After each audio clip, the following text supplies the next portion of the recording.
मित्रों, क्या आपने कभी ऐसे दानव के बारे में सुना है जो अपने मालिक के एक आदेश पर खुद का शरीर खा लिया हो?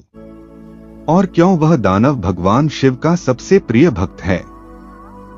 और आखिर क्यों उस दानव का स्थान देवताओं से भी ऊपर रखा गया है? तो मित्रों, जरा ध्यान से देखिए इस चेहरे को। यह वही दानव का चेहरा है जिसे आप में से कईयों ने इसे किसी के घर के आगे, किसी के दुकान के आगे और मैक्सिमम हर एक शिव मंदिर के प्रवेश द्वार पर इसे देखा होगा। तो अब सवाल यह उठता है कि कौन है वह दानव जिसके चेहरे का आकार एक डरावने राक्षस की तरह चित्रित किया जाता है? तो मित्रों, हम आपको बता दें कि यह चेहरा किसी और का नहीं बल्कि भगवान शिव के ही गण हैं, जिनका नाम कीर्ति मुख है।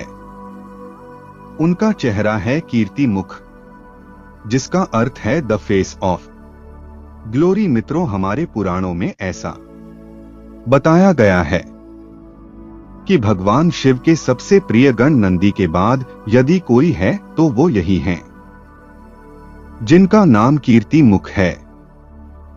और मित्रों, आपको यह जानकर हैरानी होगी कि दक्षिण भारत के हर एक शिव मंदिर के प्रवेश द्वार पर कीर्ति मुख की प्रतिमा की पूजा करने के बाद ही भगवान शिव की प्रतिमा की पूजा की जाती है। और एक बात यह भी है कि आपको उत्तर भारत में यह दृश्य बहुत कम ही देखने को मिलेगा। तो आखिर भगवान शिव के सबसे प्रिय गण कीर्ति मुख की उत्पत्ति कैसे हुई और कैसे उन्हें कीर्ति मुख का नाम मिला? मित्रों, आप सबको यह बात तो पहले से ही मालूम होगा कि भगवान शिव की सेना में भूत, पिशाच, राक्षस और भगवान शिव के ही द्वारा उत्पन्न किए गए उनके गण होते हैं, जो दिखने में काफी भयानक होते हैं। इसी तरह से भगवान शिव की सेना में एक ऐसा भी गण है जिसका नाम कीर्ति मुख है। तो कीर्ति मुख के बारे में जानने से पहले हमें उस असुर के बारे में जानना होगा जिसके कारण कीर्ति मुख की उत्पत्ति हुई। मित्रों, मैं बात कर रहा हूं उस असुर की जो एक समय पर तीनों लोक का राजा बन गया था, जिसका नाम असुर राज जलंधर था। मित्रों, यही वह असुर था जिसकी वजह से भगवान शिव के द्वारा कीर्ति मुख की उत्पत्ति हुई थी। तो जलंधर के जन्म की कथा को थोड़ा शॉर्ट फॉर्म में बताता हूं। मित्रों, श्रीमद् देवी भागवत पुराण के अनुसार जलंधर का जन्म समुद्र मंथन के बाद हुआ था। तो समुद्र मंथन के बाद एक ऐसा समय आया जब भगवान शिव इंद्रदेव के दुर्व्यवहार से क्रोधित होकर इंद्रदेव को भस्म करने के लिए अपना तीसरा नेत्र खोले थे। तब इंद्रदेव के साथ मौजूद देवगुरु बृहस्पति के द्वारा क्षमा याचना करने पर भगवान शिव ने अपना तीसरा नेत्र समुद्र की ओर मोड़ दिए थे, जिसके कारण समुद्र में एक भयंकर विस्फोट हुआ और उसी अग्नि से एक बालक का जन्म हुआ, जिसकी चीख ने तीनों लोगों को हिलाकर रख दिया। और फिर उस बालक का पालन पोषण समुद्र देव यानी के वरुण देव ने किया। और फिर आगे चलकर उसके गुरु बने शुक्राचार्य। और जब जलंधर बड़ा हो गया तब उसे समुद्र मंथन में असुरों के साथ हुए छल के बारे में मालूम चला। तो फिर इसके बाद क्या था?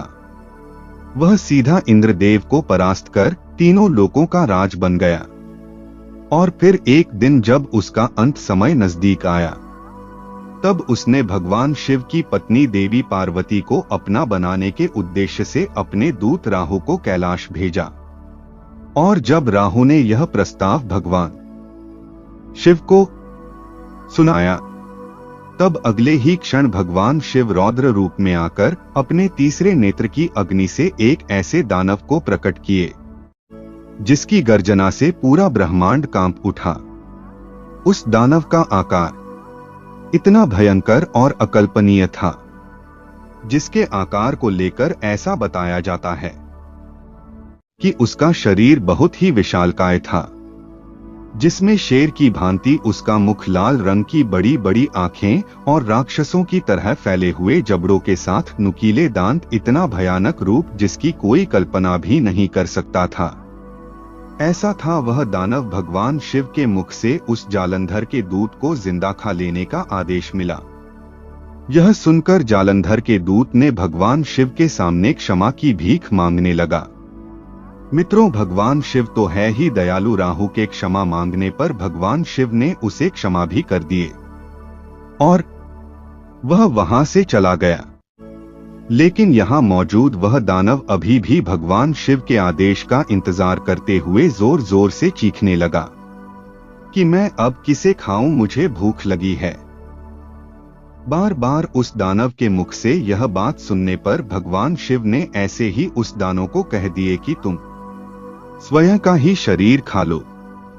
और ऐसा कहकर वे अभी पीछे पलटकर कुछ कदम चले ही होंगे, तब तक उन्हें हड्डियों के टूटने की आवाज सुनाई दी।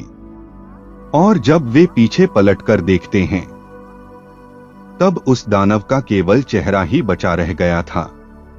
और तब भगवान शिव अपने उस गण की भक्ति से प्रसन्न होकर उसका नाम कीर्ति मुख रख दिया। कीर्ति मुख, जिसका अर्थ है गौरवशाली चेहरा। मित्रों, भक्ति की परिभाषा केवल भजन करना ही नहीं होता है, सच्चे मन से आज्ञा का पालन करना भी एक प्रकार की भक्ति ही होती है। तो भगवान शिव ने अपने उस गण को यह वरदान दिए कि आज के बाद कीर्ति मुख तुम मेरे सबसे प्रिय गण माने जाओगे। बिना तुम्हारी पूजा किए मुझे कोई नहीं पा सकता।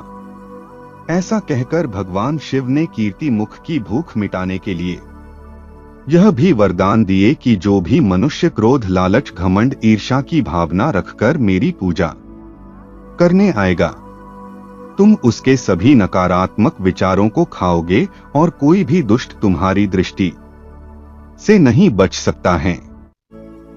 तो मित्रों, कीर्ति मुख को मंदिरों में देवताओं से भी ऊपर इसलिए चित्रित किया जाता है कि जब भी आप भगवान के सामने होंगे तब आपको सबसे पहले कीर्ति मुख दिखाई देंगे, जो आपको लगातार याद दिलाते रहेंगे कि यदि आप परमात्मा से जुड़ना चाहते हैं और यदि आप परम ज्ञान पाना चाहते हैं तो आपको अपनी वासना, क्रोध, लोभ, घमंड से मुक्त होना होगा।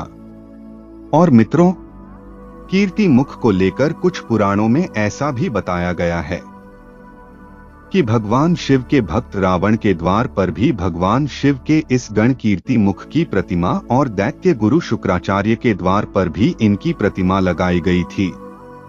तो फिर इसके बाद ही धीरे धीरे यह चलन आगे बढ़ता गया और आज के दौर में भी लोग अपने घरों के बाहर, दुकान के बाहर, दरवाजे पर भी कीर्ति मुख की यह प्रतिमा लगाते हैं ताकि दुष्टों की या किसी की भी बुरी नजर से अपने घर या दुकान को बचा सकें। तो मित्रों, यह था भगवान शिव के सबसे प्रिय गण कीर्ति मुख की कथा। मित्रों, यदि जानकारी अच्छी लगी हो तो लाइक करें, कमेंट करें और चैनल को सब्सक्राइब करना ना भूलें। जय श्री राम, हर हर महादेव।